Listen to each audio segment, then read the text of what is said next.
Y hemos creído que dentro de la comunidad con discapacidad tenemos muy mala política pública. La política pública que hay hacia nosotros es política pública sumamente asistencialista, que ojo, no estoy diciendo que esté mal la asistencia social porque hay grupos que realmente lo necesitan porque el sistema no es igualitario, ¿no? Claro. Pero no es política pública que esté enfocada al desarrollo.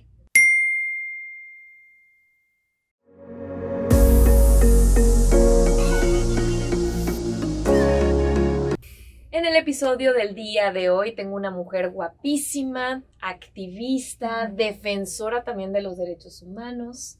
María Ángel, me encanta que estés con nosotros en Posta. También eres fundadora de Mexicanas con Discapacidad. Has hecho una labor extraordinaria siempre. Eres muy conocida en la comunidad. Incluso apoyas a las feministas, te hemos visto en las marchas. Te has vuelto esta voz femenina también en nuestra ciudad que marca la diferencia. Bienvenida. No, muchas gracias, Ana. Yo encantada, es que yo soy tu fan también. Ay, no, entonces, mira que lo dice. Qué padre, dos mujeres poderosas se unen a platicar, pasan cosas padres. Entonces, gracias por invitarme. Me encanta la idea.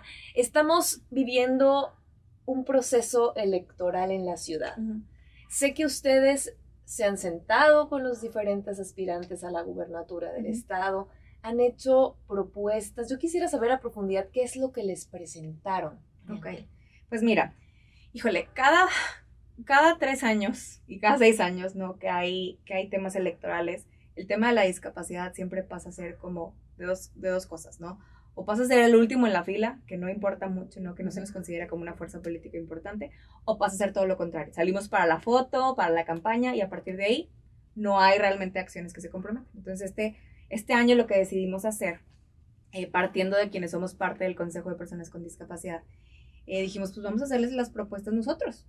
O sea, porque muchas veces nos sentamos a ver qué nos va a decir el candidato. Okay. Y hemos creído que dentro de la comunidad con discapacidad tenemos muy mala política pública. La política pública que hay hacia nosotros es política pública sumamente asistencialista, que ojo, no estoy diciendo que esté mal la asistencia social porque hay grupos que realmente lo necesitan porque el sistema no es igualitario, ¿no? Claro.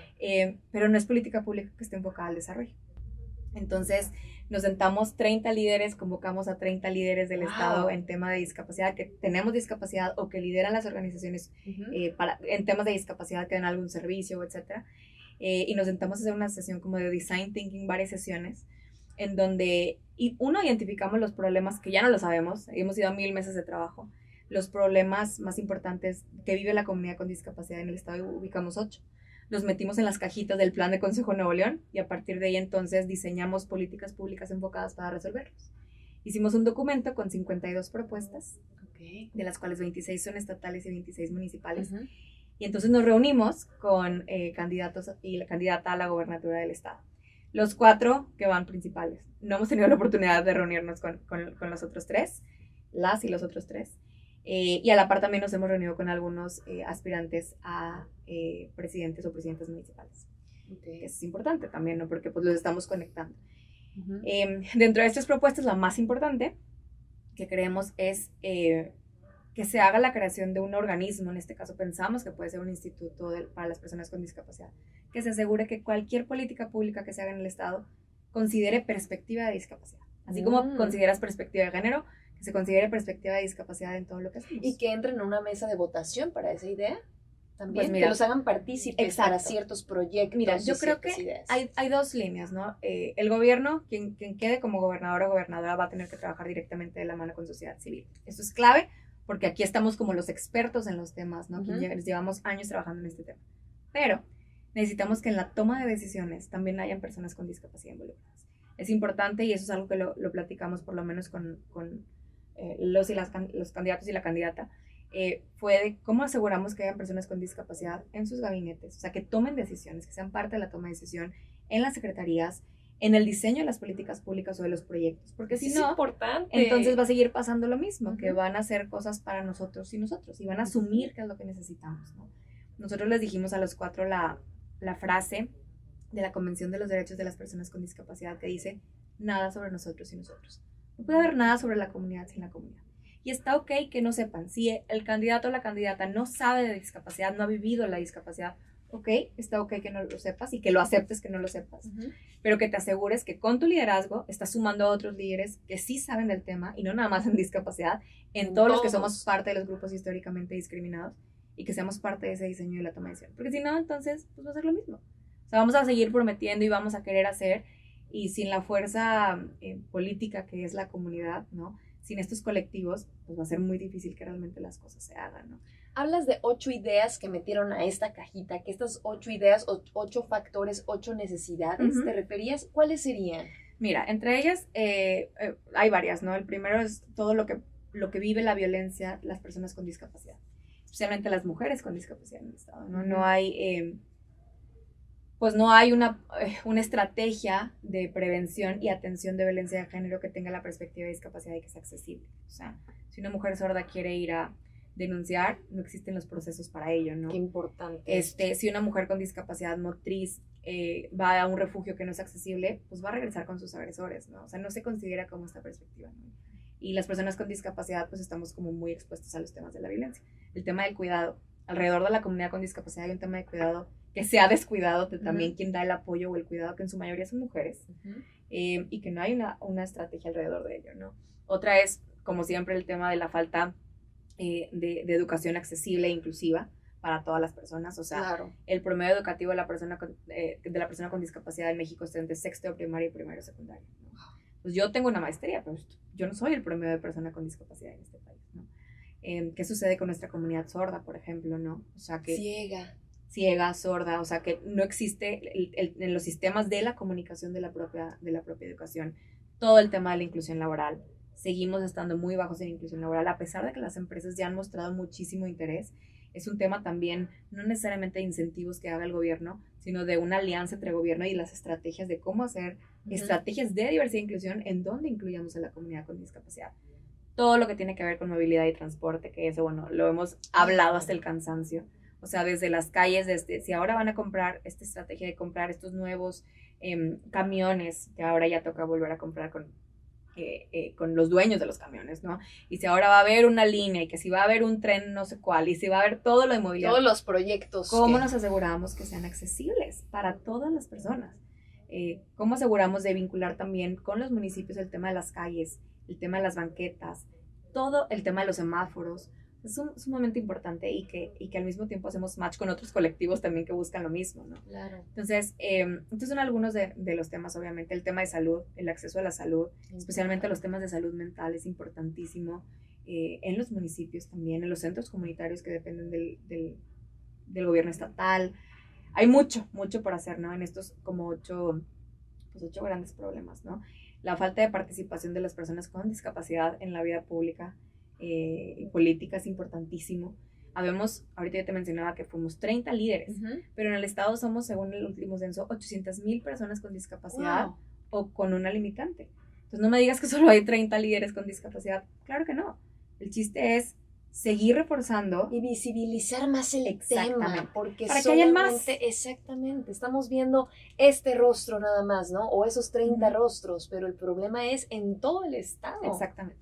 Exactamente, y eso es lo que nosotros cuando entregamos el documento a los 4 se lo hicimos muy claro y les dijimos, mira, aquí vemos 30, estas son nuestras voces de estas instituciones que llevan años trabajando, de nosotros que llevamos mucho tiempo de liderazgos, pero no somos todas las voces. Los colectivos como la comunidad sorda también han levantado la mano y han hecho énfasis en todas estas cosas necesarias. Hay otras personas que a lo mejor no estuvieron en esa sesión donde hicimos ese design thinking o ese proceso para hacer ese documento, pero que han levantado la mano desde hace años en el estado también. Entonces nos falta escuchar más voces y nos falta incluir a más voces, especialmente, y yo insisto, dentro de la toma de decisión dentro del gobierno. Eso es importantísimo. Se quiere, pero no se puede, o de plano ellos no quieren. Pues mira, yo la perspectiva que de lo que vivimos en estas 4 sesiones es que al parecer sí se quiere. Lo que pasa es que muchas veces no saben cómo. Y a veces creo que tienen una percepción muy errada de lo que es el desarrollo social o el desarrollo económico, o como estos grupos que se nos llama vulnerables, ¿no? Que hay visiones muy asistencialistas a lo mejor, en vez de ver visiones que impactan hacia el desarrollo de la comunidad, ¿no? Entonces creo que es un tema de cambio de paradigma, creo que es un tema también de educación en el tema, que insistimos nosotros, ¿no? No necesariamente tienen que saberlo, pero sí como líderes tienen que levantar la mano para decir, no lo sé, y necesito que ustedes vengan y trabajen. Es que eso con también nosotros, está ¿no? bien, ¿no? Claro, yo creo que eso es lo que hace un líder, Eso creo que ¿no? te hace un valiente. Exacto. Es Y decir, te hace no un sé- gran líder. El decir, me estoy rodeando de personas que saben mucho y que me van a ayudar a poder construir. Entonces yo creo que sí pareciera, de lo que platicamos, que sí hay una voluntad. Hay algunos que nos parecieron un poquito más estratégicos que otros tal vez, pero pues quien quede, pues vamos a tener que trabajar con esa persona. O sea, vamos a tener, porque ya todos se comprometieron y vamos a hacer que suceda. Y si sucede, ¿qué seguiría soñando en grande, María Ángel, de que sí hubiera este instituto estatal, que sí hubiera representantes de la comunidad? ¿Qué se haría después? Mira, yo creo que Nuevo León tiene el potencial de ser el estado en donde más haya como un tema de representación sobre la comunidad con discapacidad. Yo estoy sumamente orgullosa de la comunidad con discapacidad en el estado. A pesar de que puede haber grupos que piensen un poquito diferente que los otros, etcétera, creo que cuando toca unirnos, nos hemos unido. Hasta ahorita, ¿verdad? Espero. Que yo veo diferencia a lo mejor con otros estados. Entonces yo el gran sueño yo te diría es qué genial sería el poder aumentar la calidad de vida e incorporar a las personas con discapacidad como a este desarrollo en general, ¿no? Digo, al final vivimos en un sistema pues capitalista, ¿no? En donde si produces, vales, ¿no? Ya hablamos de PIB, ya hablamos de economía, ¿no? Sí. Y normalmente la comunidad con discapacidad, pues como muchas veces no ha podido producir, no se considera valiosa, ¿no? Y nosotros somos valiosos simplemente por derecho, por ser. Exactamente, ya, ¿no? por ser humanos. No por producir o no. Pero yo creo que hay muchas personas que no han tenido la oportunidad. O sea, yo siempre lo digo en mi caso, si yo he tenido la oportunidad de estudiar, de tener un coche adaptado, del día de hoy estar en esta plataforma contigo, otras plataformas que me ha tocado estar a nivel estatal, global. Sí. Digo, qué padre, pero sí es parte de mi contexto de privilegio. Y no me refiero a privilegio de que yo haya tenido un coche de lujo y haya sido millonario en mi vida. Por supuesto que no, nunca ha sucedido eso en mi caso. Pero simplemente el hecho de tener acceso a la educación, acceso a un trabajo digno, te cambia la vida. Pero eres una en cuántos. Claro, en muchísimos, o sea, en muchísimos. Y digo, ya vemos algunos. Entonces yo digo, el sueño sería que este instituto se asegurara que no hubiera política pública, que se diseñe, que no pase por el instituto, ¿no? Y decir, tener el sello de si es accesible, falta esto, tenemos que considerar a esta parte de la población, porque sería ideal que fuera estratégico, que tuviéramos indicadores, no el típico indicador de se entregaron 200 sillas de ruedas, es qué indicadores estamos aterrizando para realmente cambiar la vida de las personas, ¿no? Para asegurar que están desarrollándose. Incluso que sean más felices Por o que supuesto. sean felices. Exactamente, que tengan las oportunidades, que no vivamos violencia. Para mí el día que dejemos de hablar de la violencia que vivimos las mujeres, especialmente las mujeres con discapacidad, que somos 10 veces más propensas a vivir agresiones, especialmente sexuales. No tenemos esos datos en México, pero globales nos los dan. En México no hay esos datos. No tenemos datos interseccionales de violencia de género. Sí, siempre se considera como si la mujer fuera todos iguales, ¿no? Sí. Oye, eso está muy interesante. Y si ni siquiera tenemos los datos reales de feminicidios, sí. no podríamos saber cuántos de esos feminicidios son de mujeres con discapacidad. Según estadísticas globales de las Naciones Unidas y otras, las mujeres con discapacidad somos 10 veces más propensas a vivir violencia, especialmente sexual. Y 8 de entre cada 10 mujeres con discapacidad habrá vivido violencia sexual en su vida. Entonces, es un número horrible de decirlo. Escalofriante. Horrible. Pero ni siquiera somos visibles. Y a veces pensamos que las mujeres, se nos olvida que las mujeres con discapacidad también somos mujeres. No, y valen. Todos valemos. Cuando hacemos una estrategia, ¿cómo es posible que la estrategia de refugios no nos incluya desde ahorita? Desde la ley federal que ahorita está promoviendo la Cámara de Diputados y que ahora está en el Senado. ¿Cómo es posible que ni siquiera está la visión interseccional de discapacidad, ¿no? Y ni siquiera intercultural, que tampoco incluye a las mujeres indígenas? Entonces, hay que cambiar ese chip. Hay que cambiar esa idea de que solo hay como un tipo de mujer, ¿no? Hay muchas mujeres, las mujeres trans, por ejemplo, las mujeres de la comunidad LGBT que también viven violencias terribles todos los días. Discriminación a su máxima potencia. Entonces, para mí eso sería lo ideal, el poder que este instituto o este organismo o que este gobierno pudiera vincularse directamente, obviamente, con las otras instancias, con las organizaciones de sociedad civil y trabajar en conjunto. Que ese ha sido el sueño desde hace mucho tiempo, ¿no? Hablamos de ese como gobierno ciudadano, donde el ciudadano se involucre, ¿no? Porque al final todo acaba siendo político, ¿no? O sea, cuando dicen es que no me involucro en la política, todo acaba siendo parte, incluso a veces hasta nuestros cuerpos se politizan, ¿no? Entonces es como muy importante el asegurar, ¿no? Que podemos ser parte de la conversación, que ya no vamos a ser invisibles la comunidad con discapacidad y que se nos considere una fuerza importante, uno, por nuestros derechos, porque así es, ¿no? O sea, porque por derecho nos corresponde, pero otra, simplemente por igualdad y por tener las oportunidades y que la gente pueda ser quien quiera ser, donde quiera ser en este estado, ¿no? Que creo que pues, obviamente Nuevo León tiene el potencial para ello, ¿no? De el gobernador, gobernadora que gane en este próximo proceso electoral, de no tener respuesta por parte de esa persona, ¿se podría trabajar municipalmente? Sí, claro. Yo creo que lo ideal, digo, si no hubiera respuesta de gobernador o gobernadora, tendría que ver porque si no ardería Troya. O sea, la comunidad con discapacidad. Digo, esperamos que ellos tomen en cuenta la voz de los ciudadanos, que eso es lo más importante. Pero creemos firmemente que tiene que haber una comunicación entre municipios y el Estado. O sea, es importantísimo. Te ponía el ejemplo de las banquetas. ¿Quién se encarga de las banquetas? Es el municipio. O sea, no es necesariamente el Estado, ¿no? Y digo, si hablamos de la zona metropolitana, ¿no? Pero si nos vamos a los municipios rurales todavía o del sur, donde hay mayor pobreza, donde son condiciones completamente distintas. Exactamente.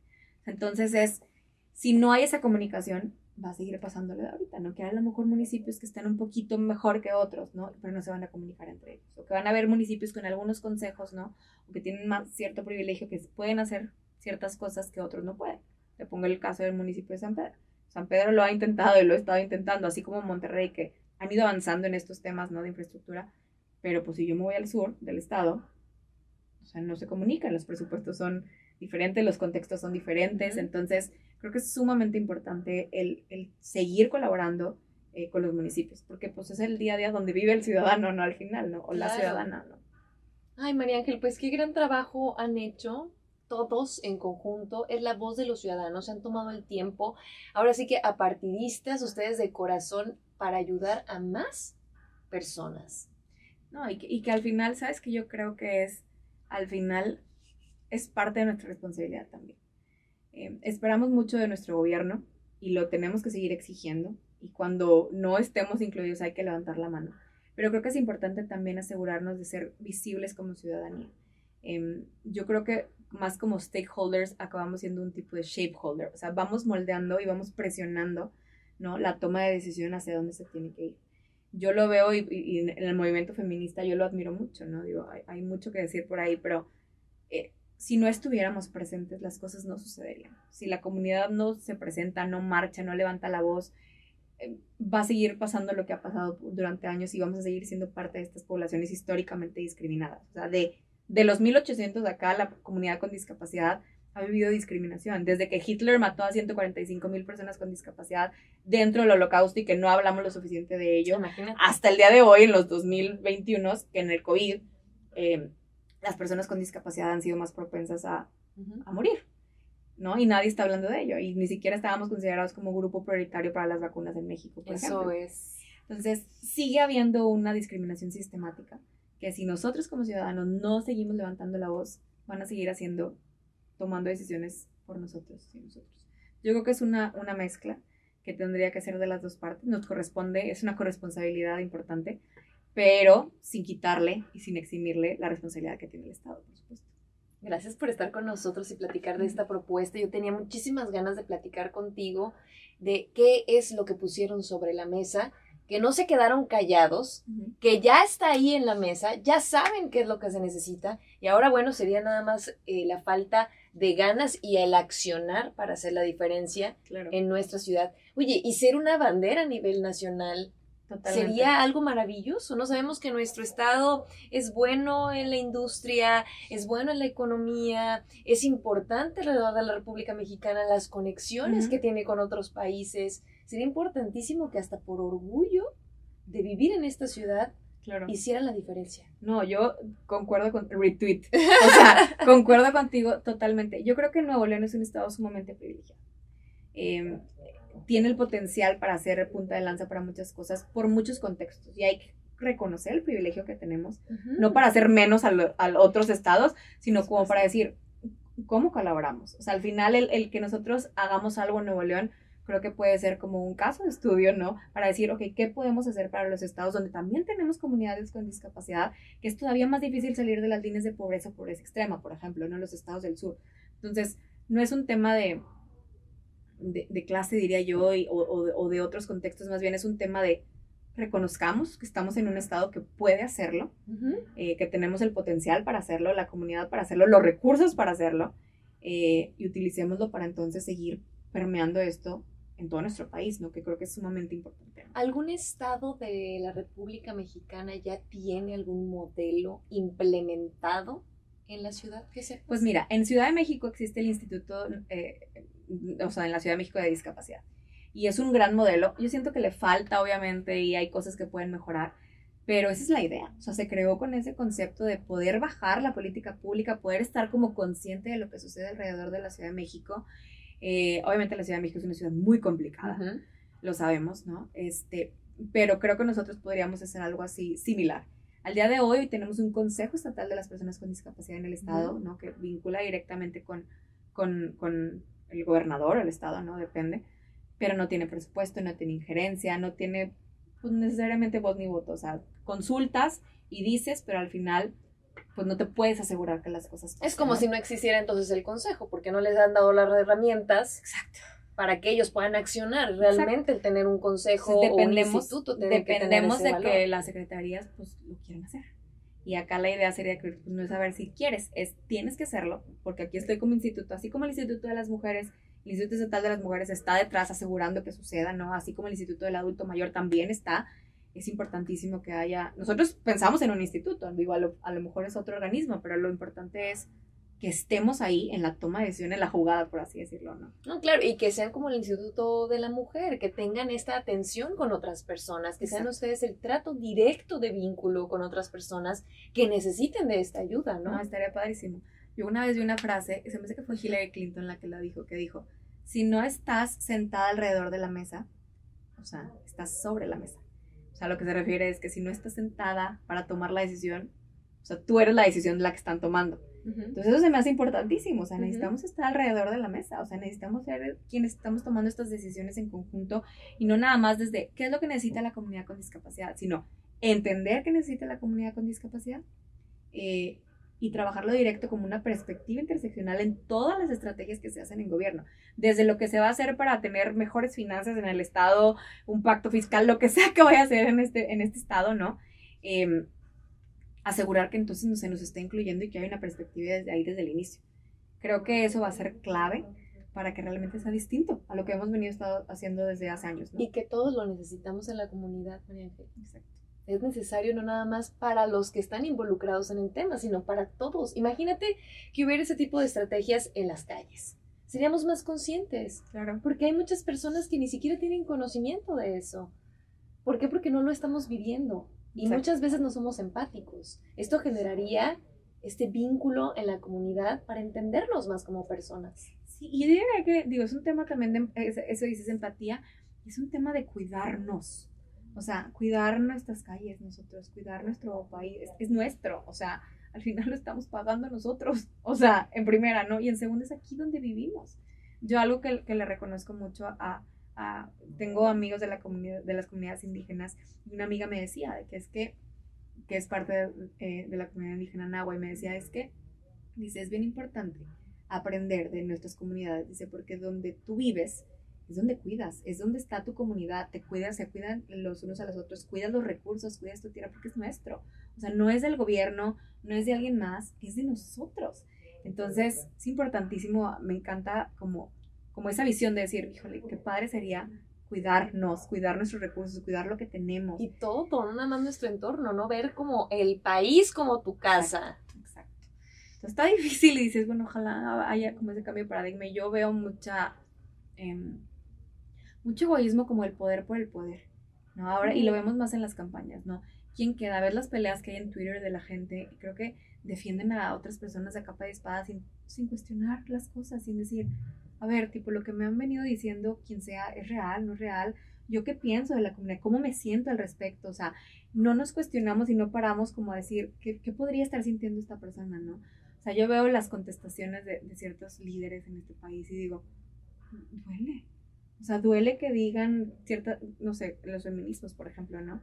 O sea, que están sembradas las mujeres y luego ves a las mamás de las hijas que han perdido y tú dices, ¿cómo? sea, ¿cómo no hay esa empatía de decir, sensibilidad? y si me cuestiono, y si cuido lo que digo con mi boca, y si me doy cuenta del impacto que tienen mis palabras y mis decisiones? Entonces, yo por eso creo que no hay poder más importante que el poder de nuestra voz y de nuestra colectividad como comunidad. O sea, si si estuviéramos bien conscientes del poder que tenemos, las cosas cambiarían. Ay, yo con una antorcha aquí. Pero creo que cambiarían muchísimas cosas. Es que tienes toda la razón, toda la razón. Muchísimas gracias por estar con nosotros en Posta. No, yo feliz. Siempre eres tan interesante, una mujer tan interesante, y bueno, ahí te vamos a seguir en todas las actividades que hagas porque nada te detiene. A ver qué sigue ahora. Gracias. Muchísimas gracias. Esto fue Anama Food Comparte.